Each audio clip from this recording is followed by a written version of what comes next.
Have you ever heard of the Drake equation? Yes. Yeah. So the Drake equation is essentially a parameterization of our ignorance about certain things in the universe, and we've kind of checked off 7 of the terms and the 8 terms of the Drake equation, thanks to new technology, thanks to new telescopes. How many stars have planets around them? How many total? But there's a couple terms in there: the lifetime of a civilization, and a certain fraction of how much that civilization could dedicate its energy or what have you towards broadcasting its presence, right? So for us to know that they exist, they have to they have to have made technology for them to exist, and they have to exist in the first place. So how many of such objects are? That's what the Drake equation's really parameterizing. Now, I propose that you should be able to do the following thing. If there's life in the universe, just life, slime mold, I don't care what it is, okay, you should be able to set limits on it in the following sense. And what I'm going to do is do a reductio ad absurdum. I'm going to motivate, hopefully I can't prove, but I'm going to motivate the illogic of suspecting that they're extraterrestrial intelligence civilization. Okay, here it goes. Let me just tell you, my colleagues discovered that there's a planet, and it's around a star that's just like our sun. And it's next to another planet, and that planet's full of life. And the other planet's almost identical to that planet. It's almost the same size. It has a day the same age, the same length as the day of the planet that has just rotten with life. It's crawling with Kardashians and slime molds and whatever, right? Okay. So it's out there. Just like us. Yeah. And I said to you, Joe, what do you think the odds are that those 2 neighboring planets there's no reason physically they shouldn't both be identical? What are the odds that the other one should not have life? What would you say? With the same environment? The same solar system environment, same properties, rocky planet, had liquid water, it has an atmosphere, it has a magnetic field, has all sorts of things. I would think it would be more likely that it would have life. Very likely. It Yeah. would be extremely likely.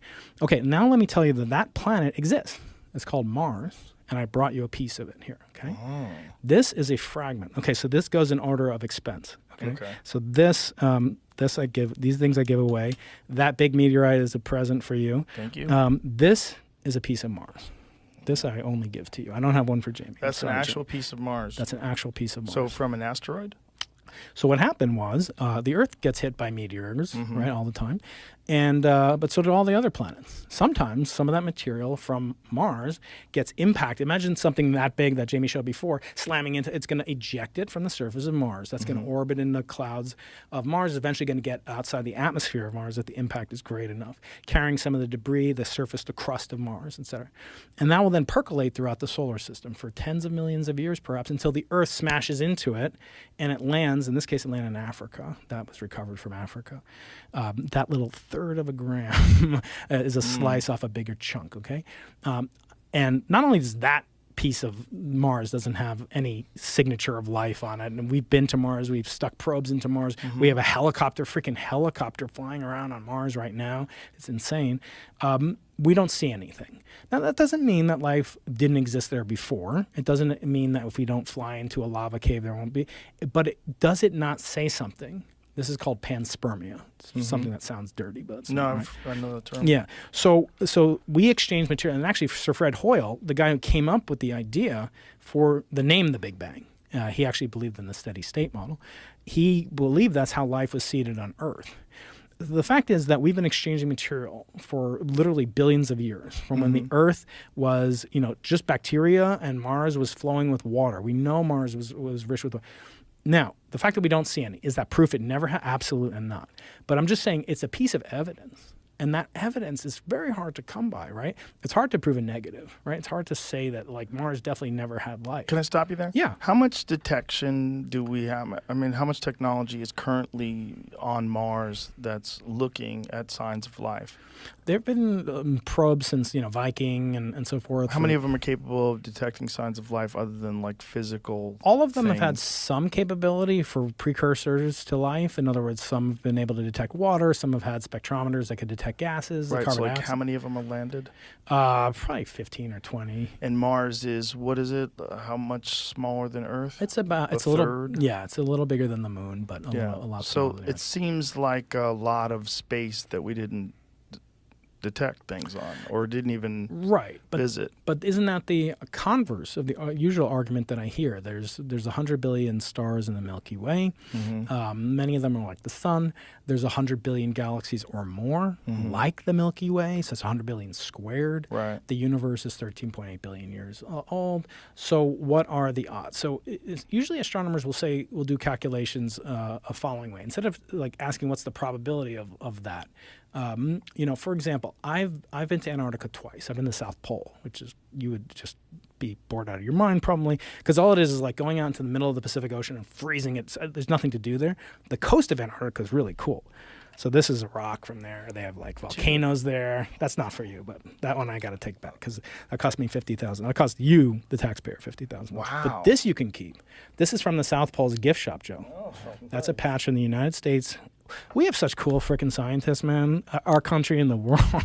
I heard something. I was like, I wonder if Joe knows this. It's totally random, but just like, how cool is freaking science? It's pretty cool. Do you know they can measure, and I'll get back to your question in just a second, they measure like the stress levels of whales, and they can use the stress of whales to determine if like the Soviets or the Russians are testing bombs under the ocean floor. Like, what the hell? I heard this talk recently. A woman studying whale earwax. So whales don't have ears like ours that stick out. I mean, that would not be good for like swimming around, right? There's a lot of friction. But they have like these vestigial things because they like evolved from wolves.